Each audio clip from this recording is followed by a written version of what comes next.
Welcome to the best tense tutorials and myself Chandrasekhar Pahimam.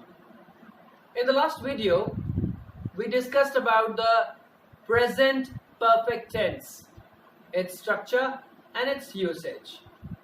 This video would be the sequel for perfect tenses, where I have taken today the remaining of the two perfect tenses. First one being the past perfect tense and a little bit about the future perfect tense at the end. So first I would like you all to have a look, to observe this board for a moment.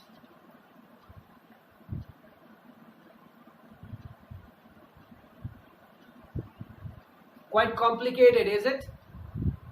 Though it is not. Let us start. So I will start with the format first. Always the structure comes first. Unless and until we have the idea of structures and formation of that structure in the form of a sentence, it's of no use going into the usage of the tense. So every time I say to my students that the first thing is you have to get updated with the structure part, and then the second step would be the usage. Right then, I hope you will practice if you have not. Fine enough. We'll start with the past perfect tense. As we can see, I have marked arrows, 3 of them. So majorly 3 areas are there in past perfect tense where you have to be very attentive. Right, the confusion majorly lies in the concept that the kids have. The perfect tense, in the perfect tenses, we need to be very clear with the timeline. So I've tried to just create one. So we'll see this. We are at present right now. Something beyond would be future. Something before the present was our past. And something beyond the past talks about past perfect tense. So that's the timeline we need to identify. Right then, let's get started with the structure first. Though I stress a lot on structure because it is crucial. Structure I have tried maintaining here. The perfect form carries had with it. It's very much different from have. As we discussed in the last period, last class, that have comes with all the plural pronouns and nouns, and has comes with singulars. But it's not the case with had. Here you are tension free. You don't have to worry about anything because had takes singular and plural both in the same way. Now I can say I had watched the match, or I can say she had watched the match, or the boys had played well. Be the subject singular or plural, it will take only had. So please mind subject, had, and the third form of the verb.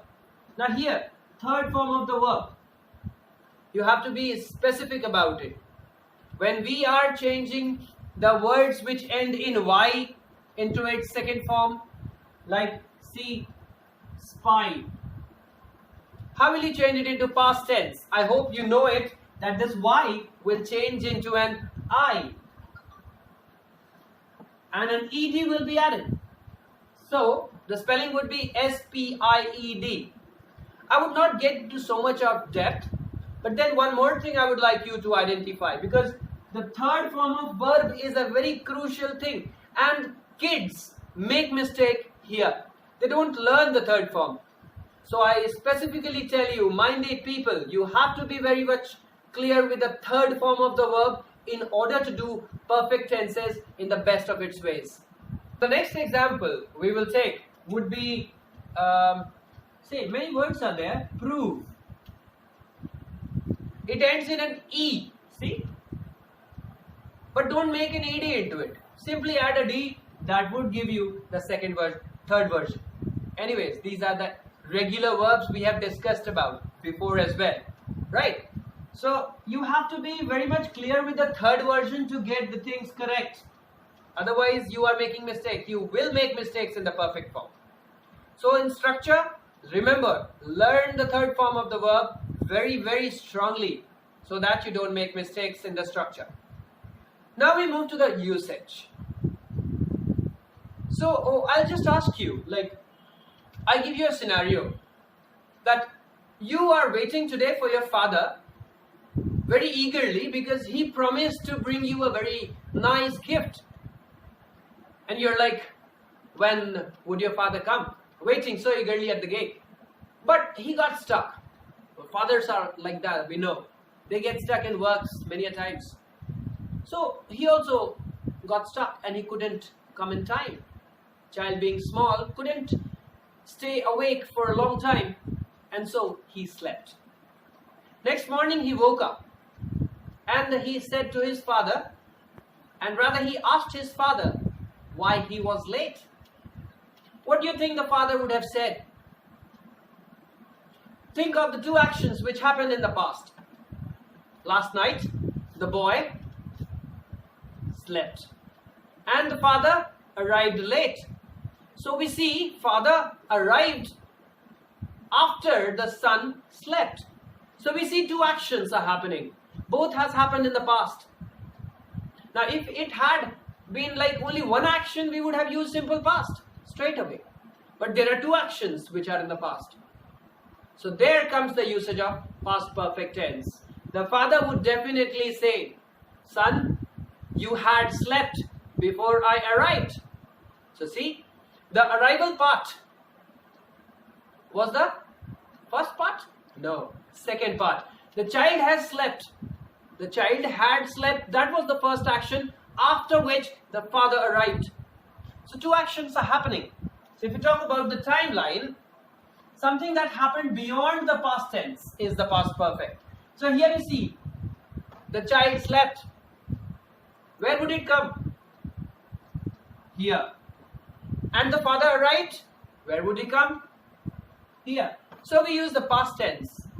Before the father arrived, the child had slept. So the first and the foremost use of perfect tense is, please mind, please read it carefully.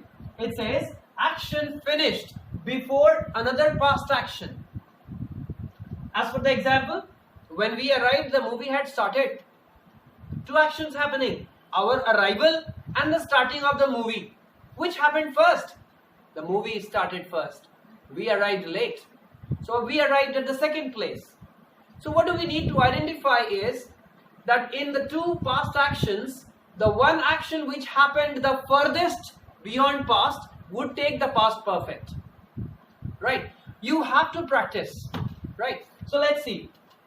Let's see some more examples. Maybe I reached the platform, but the train had left. Two actions, my reaching and the leaving of the train. Which happened first? My reaching? No, the train left first. And then I reached. So the action which happened beyond in the furthest of the time will take past perfect. The action which happened after that would take simple past. So this is a very, very important rule which will make you rectify your errors in the perfect form of tenses. Now let's shift to the second point. I have mentioned it somewhere. Okay, I've mentioned it here. The second point is very much similar to the first point. Second says to a given point in the time. So again, we can take both the ways in the same, both the rules in the same way. If I talk about one action or I talk about a particular time period, before that action or before that time spot, whatever had happened would take past perfect. Let's take the example. When I graduated, I had been in this school. You all know I'm a Zavarian. I have studied in the same school where I'm teaching right now. So when I graduated from this school, see the usage, past tense. When I graduated from this school, I had studied there for 11 years. So the action which happened beyond that, before my passing off, before my graduating of 10th standard, before that I had been there for 11 years, sorry. So try and understand.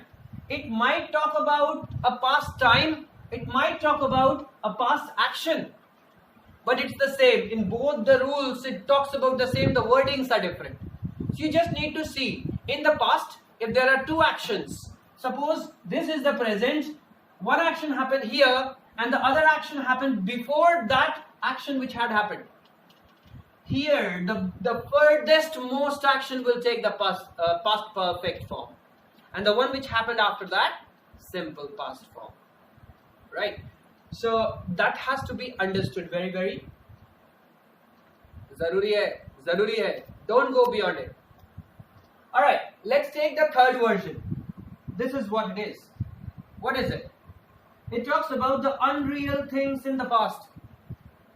It talks about the wish that we make. Two specific things. I wish I had read that book.